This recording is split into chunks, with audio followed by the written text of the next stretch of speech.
We've cruised Alaska in beautiful warm weather, cold, rainy weather, and trust us, it changes everything.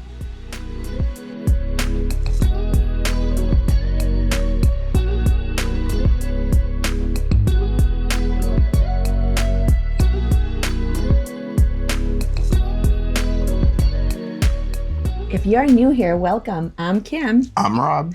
And we're from K&R Travel Journeys. Where we share our travel experiences with you. The good. The bad. And what we learn along the way. So you can travel better. We've been fortunate enough to cruise Alaska a few times. And instead of repeating all the individual mistakes and excursions we've already talked about in this series, we wanted to focus on what those trips actually changed for us. Because after doing Alaska more than once, you start looking at things from a different perspective. And probably the best example is Hubbard Glacier. For sure. On previous Alaska trips, we were able to get much closer to the Hubbard Glacier than we did on this cruise. And when you're up closer, you really appreciate the scale, the color, the texture, the detail. This time, we were much farther away. Same glacier, very different day. And what changed how we think about Alaska itineraries. A port list can look perfect on paper, but the actual experience still depends on the conditions once you get there. So yes, we'd hope for clear skies and warmer temperatures. But we never plan the trip assuming that's guaranteed. No. Solstice also has a new itinerary that I did notice. They go to the Dawes Glacier because we were supposed to go the previous week but that whole whole train ride thing, everything didn't work out. Yeah, check out our video with that. That was crazy. They just canceled our reservations, which is odd, but whatever. That crew was supposed to go on the Dawes Glacier, but we didn't. We went to the Hubbard Glacier again. And previous cruises that we went on, we got really close. You could really actually close. Hear the calving. The calving. Yeah. I mean, when it came down, like when it was going on, it sounded like a sight thunderstorm. to see. It's just incredible. It's beautiful. Yeah, especially if a nice, clear, sunny day, which the two previous Alaskan trips we went on, we did have that. And we had that on this third one as well. It was a clear day, and you could still see it. We were just really a lot farther away. Far away. And I think one of the reasons is that the captain, I think the water level was lower. Safety, and which we appreciate. You just don't, you're just never guaranteed. Just on pretty much other trips that you might go on, it depends on the weather. But they do offer excursion where people can get off the ship and go on a smaller ship. They're really close. So you could look into that too. We didn't do that because we've already been spoiled in the past. If you can do something like that, I would recommend it. It's a show. It's really a show in itself, just by nature. Yeah, it's beautiful. The second thing we'd change is how much we lock in before the cruise. When you're planning Alaska from home, everything starts sounding essential. Helicopters, float planes, dog sledding, whale watching, fishing, and suddenly every port is booked solid. And that credit card is smoking. Exactly. We still reserve true bucket list experiences early, but before things can easily be decided, once we arrive, we'd wait. Like the red gondola on Icy Strait Point.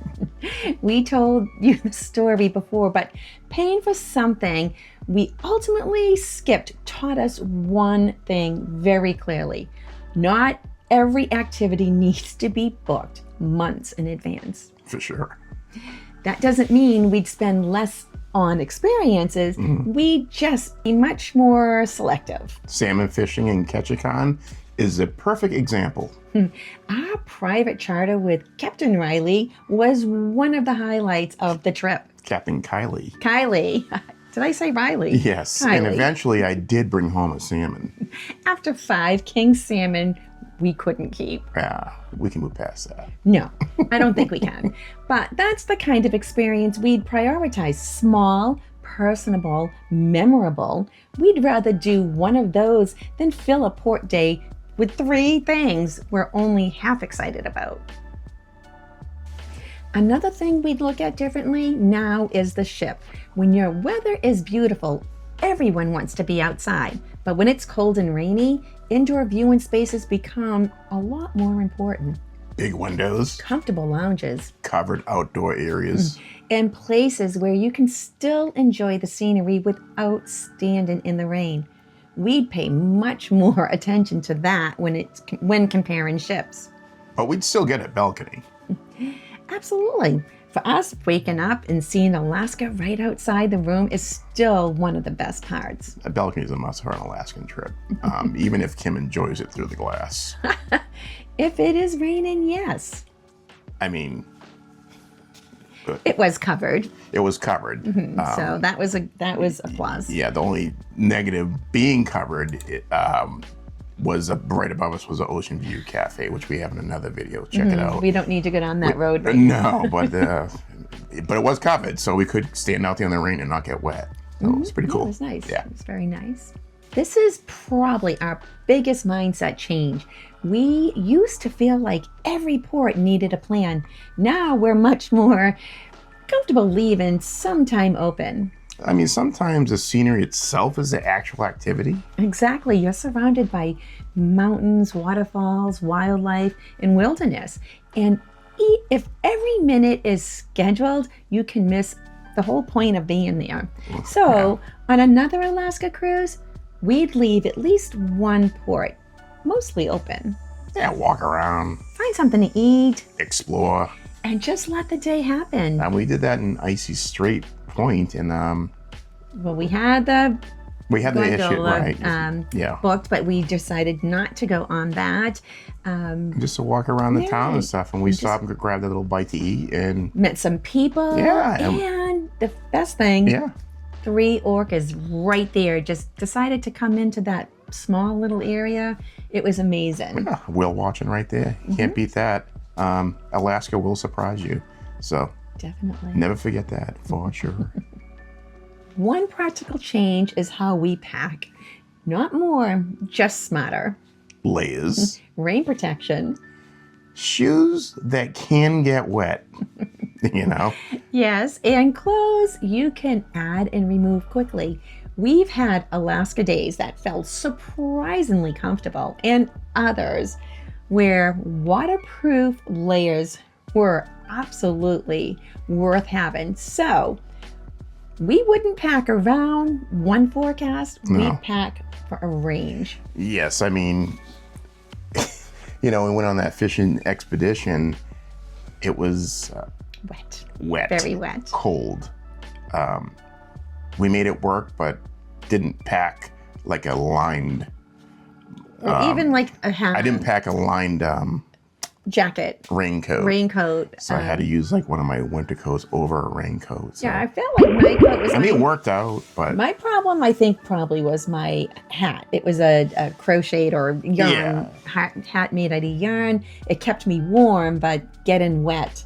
wasn't anywhere in town, they actually sell the stuff, and it's not like it's inexpensive. Yeah, So you can always buy stuff too. Yeah. But why spend the money if you don't need to? Right. And that's just an extra thing you'd have to put back in your suitcase for going home. but it could also be a souvenir. So Yeah. depends on how you look at it. One thing we would absolutely keep doing is giving Vancouver its own time. It deserves it. It's more than just a place where you board the ship. We've enjoyed the waterfront, Canada Place, and Capilano's Suspension Bridge. Oh. And giving ourselves extra time there makes the whole trip feel less rushed. And this time, Vancouver actually helped us solve one more problem after the cruise. But we will save that for the next video. So after several Alaska cruises, our biggest lesson is actually pretty simple. Don't try to control every part of the trip. Pick the experiences that really matter. Choose a ship that works for you. And give Alaska a little room to surprise you. That's how we would plan it now. So would we go back? In a heartbeat. I would. I mean, I always. I'm gonna wait a little while, but Of course. I mean, I'm always like, gee, we've been what, 3 times already? I'm like, do we go again? Like, well, there are a few trips that we have taken that we would go back to a lot Yeah. year after year. So Alaska is just a beautiful part of the world, and it is. But somebody did comment that we should probably just fly there and drive around. So maybe we'll take one of our viewers' recommendations. That would be excellent. I think we should probably do it that way. Maybe not by cruise again, but definitely going back to Alaska. it's beautiful. Now we want to hear from you. If you've cruised Alaska more than once, what changed about the way you planned? Was there something that you do different? Put in the comments your experience may help someone planning their first Alaska cruise. And this is the reason why we do these reviews, just so right? you can make the best out of your trip. This is what we do. We watch many videos Yes. and we love to get everybody's perspective on things. So we're just trying to share our experience and Contribute. yes. And the trip wasn't completely over when we stepped off the ship. We had another very late flight home. So we have to figure out what to do with the last day in Vancouver. And somehow, A seagull became part of the story. I still blame the donut. That's next. We'll see you on our next journey. I'm Rob, And I'm Kim. and we're from K&R Travel Journeys. Thank you so much, as usual, for tuning in. Till next time, bye-bye. Toodles!